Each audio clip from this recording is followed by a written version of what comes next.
కష్టాలు ఎందుకు వస్తాయి? శ్రీమద్ భగవద్గీతల్లో ఉన్న ఉత్తరం.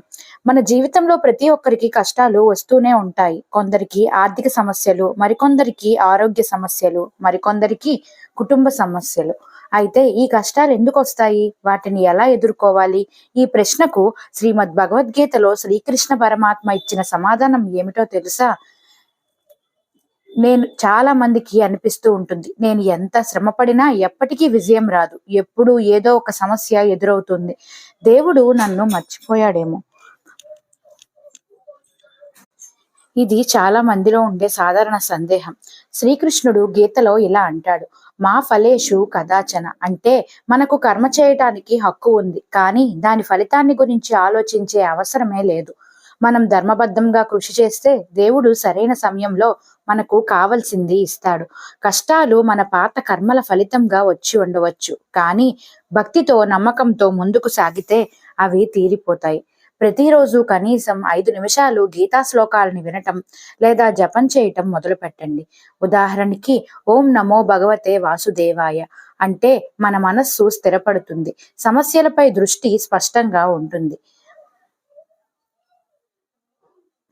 ఎందుకు శత్రువులు ఎక్కువవుతున్నారు? భక్తులకు శ్రీమద్ భాగవతంలో సమాధానం. మనకి ఎవరితోనూ శత్రుత్వం ఉండకూడదని మనసు కోరుకుంటుంది, కానీ జీవితంలో కొన్ని సందర్భాల్లో మన మీద అసూయపడి మనకి నష్టం కలిగించాలనుకునే వారు కొందరు ఉంటారు. మరి భక్తుడికి శత్రువులు ఎందుకు వస్తారు? ఈ ప్రశ్నకు సమాధానం శ్రీమద్ భాగవతం ద్వారా తెలుసుకుంటాం. చాలా మంది భక్తులు ఇలా అనుకుంటారు, నేను ఎవరికీ హాని చేయలేదు, నిన్ను నమ్ముకొని జీవిస్తున్నాను దేవుడా, అయినా నా చుట్టూ శత్రువులు ఎందుకు అని మనం తరచూ ఆలోచిస్తూ ఉంటాము. శ్రీమద్ భాగవతంలో ప్రహ్లాదుడు చెప్పిన ఒక మాట ఉంది. భక్తునికి శత్రువులు ఉన్నారు అంటే అది ఆయన భక్తిని పరీక్షించే అవకాశం మాత్రమే. దేవుడు మన స్థైర్యాన్ని, మన భక్తిని పరీక్షించడానికి కొన్నిసార్లు శత్రువుల రూపంలో మన ముందు బంధాలను పెడతాడు. పరమ భక్తుడు ప్రహ్లాదుడే తన తండ్రి హిరణ్యకశిపుని చేతుల్లో ఎన్నో వేధింపులు ఎదుర్కొన్నాడు, కానీ భగవంతుని మీద నమ్మకం వదలలేదు. చివరకు దేవుడు స్వయంగా వచ్చి అతన్ని రక్షించాడు. మీ చుట్టూ నిందించేవారు, అసూయ పడేవారు ఉన్నా వారితో తగు పడకండి.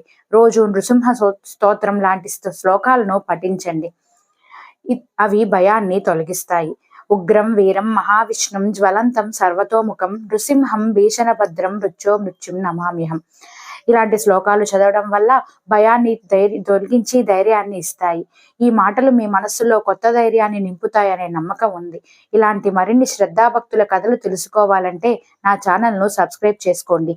నా వీడియో మీకు నచ్చినట్లయితే వీడియోని లైక్ చేయండి, షేర్ చేయండి, కామెంట్ చేయండి. Thank you.